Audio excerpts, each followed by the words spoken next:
Welcome back to Little Malayan.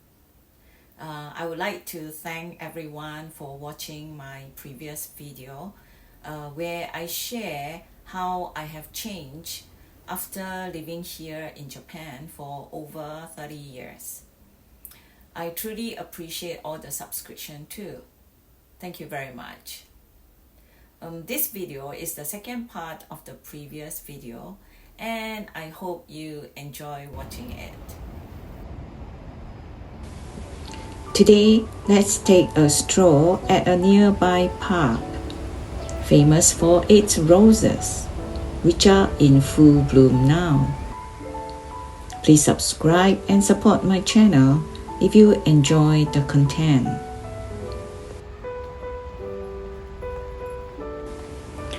One habit I have developed is waiting at traffic lights and not crossing even when there aren't any cars or people around. Despite knowing there were no cars, I somehow felt I had to wait for the green man to appear.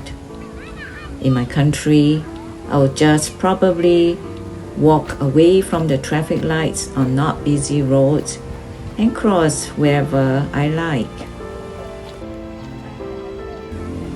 The second habit that I have developed is using the hazard light button of the car to communicate with other drivers. When a car gives way to your car, you are supposed to say thank you by pushing the hazard light button twice. Likewise, the other drivers will do the same when you give way to them. Japanese roads are narrow, and in some places, there is only a single lane. Sometimes you may be holding up traffic when you want to turn right on a single road lane, and a car from the other side of the lane will use the high beam light to signal to you to turn right while he waits. Learning to read these signals is a skill I have developed through my years of driving here in Japan.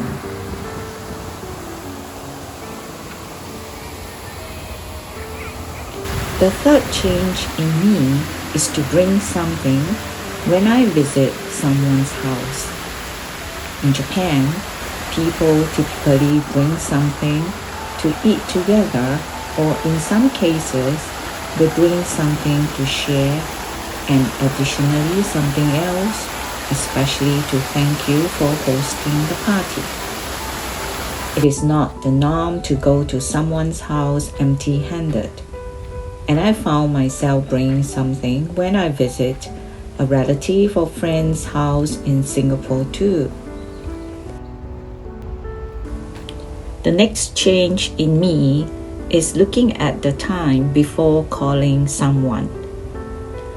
I will not call someone after 9 o'clock, and if I have to say "Yabun ni sumimasen," which is an apology for calling at a late hour.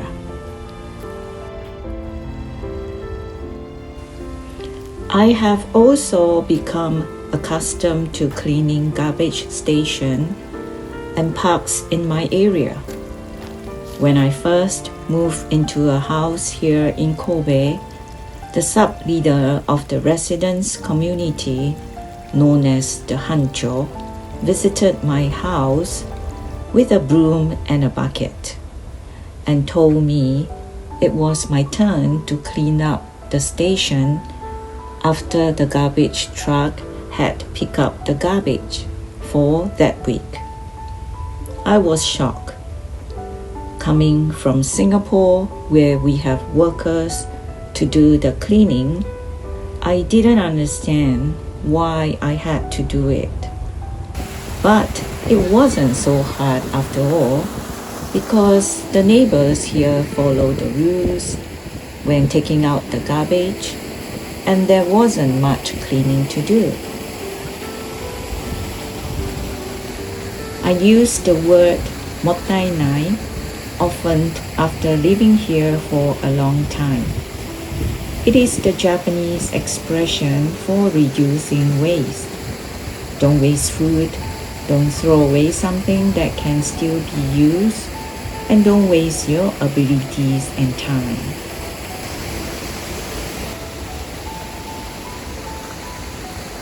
I also started to put money in envelopes when I want to hand it over to someone.